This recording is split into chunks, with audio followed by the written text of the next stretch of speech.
अस्सलाम वालेकुम students, this is your next lecture 390 page पे है। Point and arc elasticity method. Point elasticity method जो है उसको समझने के लिए आपको पहला वाला देखें कि पॉइंट का मतलब होता है व्हेन देयर आर स्लाइटेस्ट और minor changes in demand as a result of change in price. To measure elasticity of demand, the point elasticity method is adopted.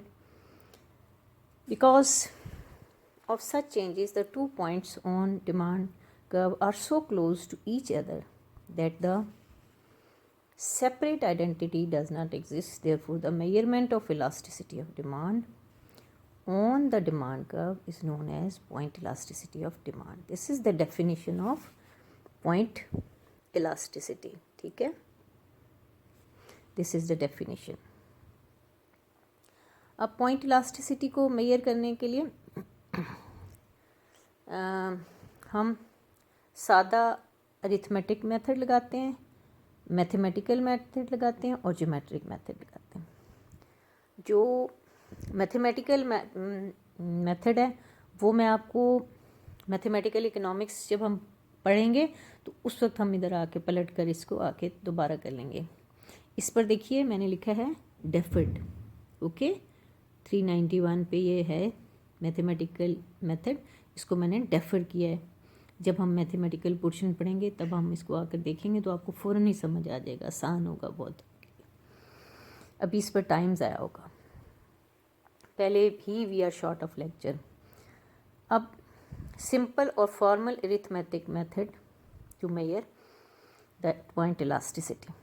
We will use the basic formula of elasticity of demand at one point. It is as, ये आप table बनाएंगे, ये पहले आप करके आए हैं ना, वहाँ से देखा हुआ है ये वाला, तो D Q over D P, Q over P, तो पी 0.25 है, 0.24। देखें सिर्फ 0.1 की 0.01 की इसमें तब्दीली आई है और फिर क्वांटिटी में 4 और 4.5 है। तो ये इतनी क्लोज होती है तब्दीली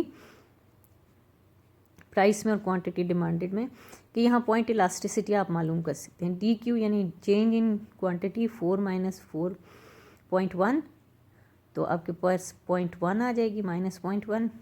क्यू 4 है, प्राइस आपके पास 0.25 है और डी पी आप कैलकुलेट करेंगे तो 0.25 माइनस 0.24 0.01। इनको आप पुट करेंगे D Q over D P से divided by Q over P, तो आप इसको सारे को जब सॉल्व करेंगे आपके पास माइनस 0.62 आएगा। ठीक है, ये नेगेटिव स्लोप शो कर रहा है, माइनस भी आया और लेस देन 1 भी है। ठीक है, अब ये होप आपको ये समझ आ गया होगा। ये तो आपने इलास्टिसिटी मेजरमेंट जब की थी उसमें भी हमने उसी बिल्कुल वही चीज़ है, change in quantity demanded, change in price, quantity original quantity और ओरिजिनल प्राइस, ये आप लगाएंगे। फिर आपके पास एक मेथड आ रहा है ज्योमेट्रिक। ये भी आपके लिए नया नहीं है, जो आपने एफएससी में किया था उसमें भी आपने इसे देखा था। Point elasticity at one point on the demand curve. For this purpose we draw up demand curve as in, ये वाली आप इन दिस फिगर नहीं आप करेंगे।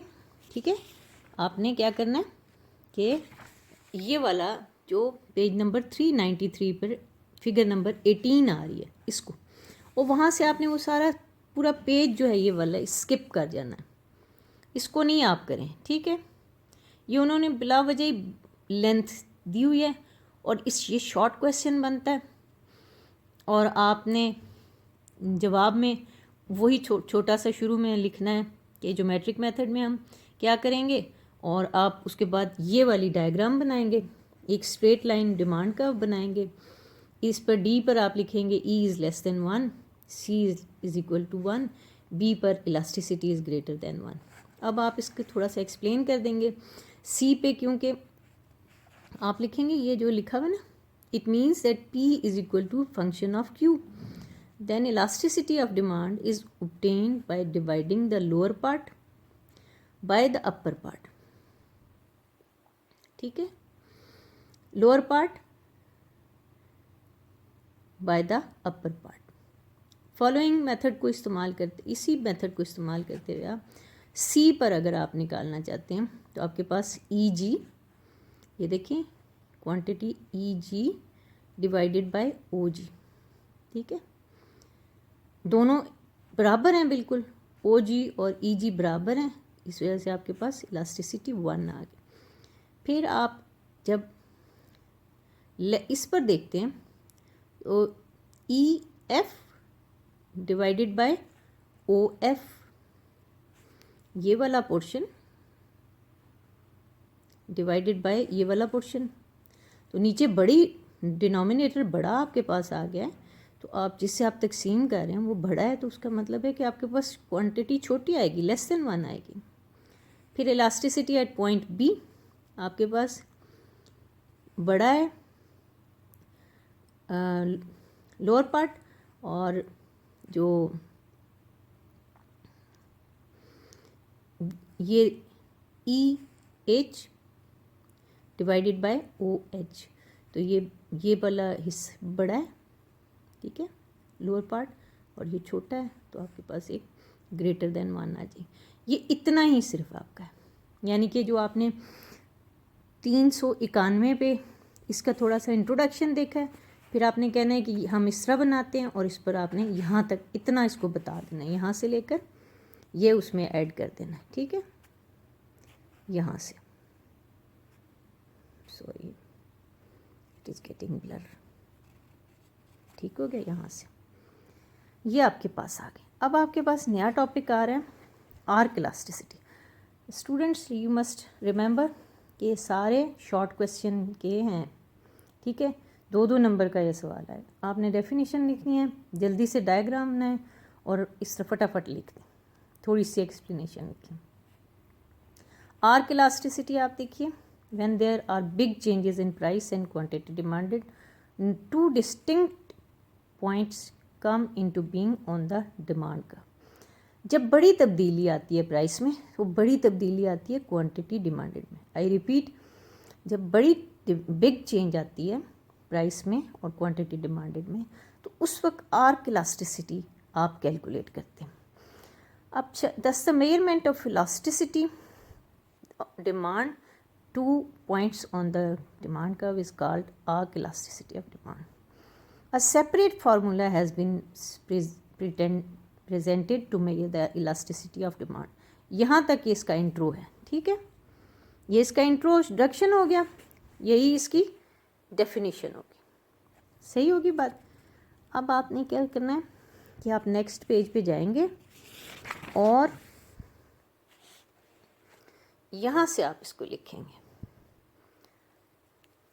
फिर कि आप फार्मूला कैसे बना रहे हैं, the average of 2 इलास्टिसिटीज is taken, thus arc elasticity is average elasticity. It is said that the arc elasticity is a measure of the average elasticity at the midpoint of the chord that connects 2 points A and B on a demand curve, ठीक है, जैसे कि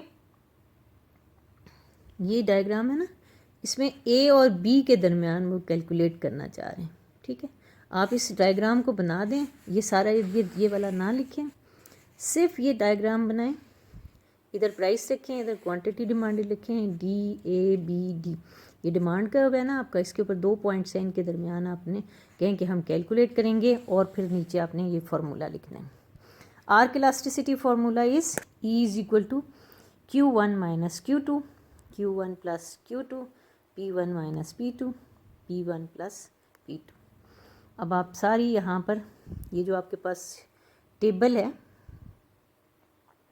उसकी quantities आप इसमें डालेंगे, 6 minus 8 6 plus 8 और 3 minus 2 3 plus 2, तो आपके पास नेक्स्ट पेज पर इसकी कैलकुलेशन आ रही है, ये देखिए 0.7, ठीक है।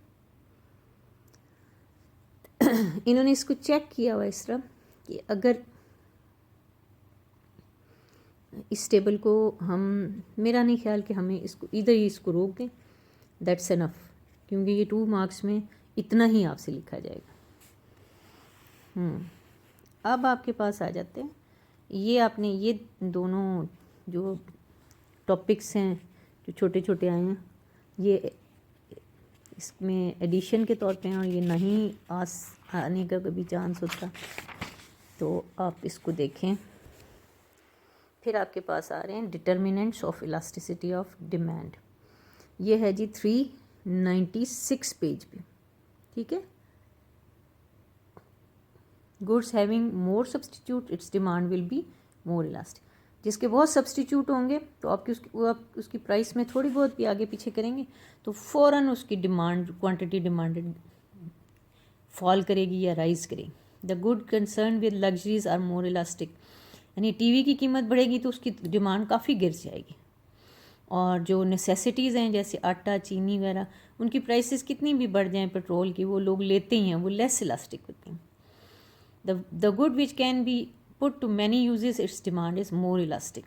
जिस चीज़ के बहुत ज़्यादा इस्तेमाल आते हो, जैसे गैस फैक्ट्रियों में इस्तेमाल होती है, घरों में इस्तेमाल होती है, एनर्जी बनाने की, उसकी डिमांड इलास्टिक होती है। The commodities which are attached with fashions, customs and habits have less elasticity, वो भी लेस इलास्टिक होती हैं, क्योंकि जो चीज़ फैशन में आ गई है तो आप प्राइस जो भी है वो देकर ख़रीद लेंगे, या आपकी हैबिट है तो आप ख़रीद लेंगे। फिर इसका है the goods where consumer spend a smallest proportion of their income have less elastic demand. Importance of elasticity of demand ये है कि जी इलास्टिसिटी ऑफ डिमांड जो है ना, फाइनेंस मिनिस्टर, वज़ीर ख़जाना को टैक्स लगाने में बहुत ज़्यादा मदद देती है। वो उन चीज़ों पर टैक्स लगाता है जिस पर के लोग उसको हर सूरत में ख़रीद ही रहे हैं, तो उधर से टैक्स फिर जल्दी इकट्ठा हो जाता है। Practically applied by the monopolist, monopolist इसको बहुत ज़्यादा इस्तेमाल करता है इलास्टिसिटी ऑफ डिमांड को। अगर फ़र्ज़ कीजिए कि जो प्रोडक्ट वो बना रहा है, ए प्रोडक्ट बना रहा है, वो शेखुपुरा में वो बेच रहा है 20 रुपए की, क्योंकि वो देखता है कि शेखुपुरा में डिमांड मेरी इलास्टिक है, वो 20 रुपए की बेचता है। लेकिन वो गुजरांवाला में देखता है लोगों की परचेजिंग पावर बहुत ज़्यादा है और उन्हें ये चीज़ बड़ी पसंद है, यहाँ पर फैशन में भी है, तो वो वही चीज़ हो सकता है 40 रुपए की बेच रहा हो, ठीक है। वो वहाँ पर उसको महसूस होता है कि मेरा डिमांड कर्व यहाँ पर लेस इलास्टिक है और शेखुपुरा में इलास्टिक है, तो वहाँ पर वो कम कीमत रख लेता है, जहाँ पर उसका लेस इलास्टिक होता है वहाँ पर ज़्यादा कीमत रख सकता है। और इस तरह वो एक ही चीज़ की मुख्तलिफ जगह पे डिफ्रेंशिएट करता है प्राइसेस को, डिस्क्रिमिनेट करना इसे कहते हैं, इम्तियाजी प्राइसेस लगाना, किसी मार्केट में कोई प्राइस वसूल करना किसी एक ही चीज़ की, एक ही ब्रांड की, अपने कस्टमर के हिसाब से और अपने डिमांड कर्व की इलास्टिसिटी के हिसाब से चार्ज करता रहता है। Elasticity of demand plays an important role in the determination of wages of labor. Labour की वेजेस में भी बहुत ज़्यादा होते हैं। मेडिकल स्पेशलिस्ट और चार्टर्ड अकाउंटेंट की हाईएस्ट वेजेस होती हैं उनकी, because they have less elastic demand. और जो अनस्किल्ड लेबर होते हैं उनकी बहुत इलास्टिक डिमांड होती है, तो उनकी बहुत कम वेजेस होती है। Concept of elasticity of demand is also applied in case of determination of fares. किरायों का तयन भी इसी तरह होते हैं। रेलवे की प्राइसेस, रेलवे में जो मुख्तलिफ बोगियाँ होती हैं, जैसे AC बोगी जो होती है उसका और प्राइस होती है, उसका और किराया होता है। जो पैसेंजर होती क्लास होती है उसका और किराया होता है। इसी तरह जहाज़ों में होता है, फ़र्स्ट क्लास होती है उसमें बहुत ज़्यादा लग्जरी दी जाती है, और एक इकॉनमी क्लास होती है उसमें थोड़े पैसे लिए जाते हैं, मगर उधर सीटें भी तंग तंग होती हैं, खाना भी अच्छा नहीं मिलता और अटेंड भी कोई नहीं कर रहा होता, ठीक है ना। ये आपका आज का लेक्चर हुआ।